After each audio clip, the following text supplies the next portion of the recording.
Magandang umaga po sa atin lahat. Sa amin po magkakapatid ay si ate ko na lang po ang walang cellphone sa amin.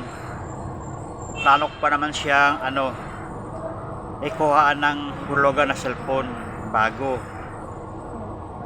Nataon naman po na dito sa shop po namin, ngayong umaga lang po, may nakaiwan po ng cellphone.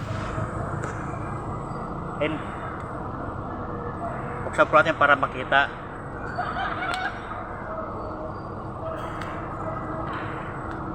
Ano pa siya? Infinix po siya.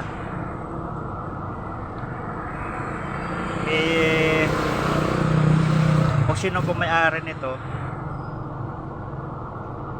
hintay ko pong tawag mo. Ayos po ba? Sana huwag ka magalit sa akin.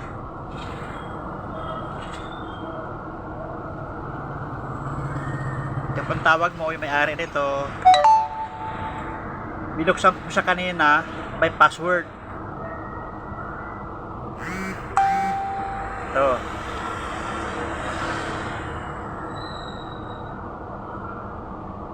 May password po siya.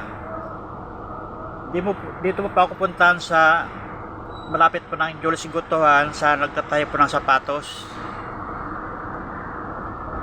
Kapag mag-alala, ibabalik ko sa iyo ito. Kasi hindi na po sa akin eh. Infinix. May password siya. Ayun.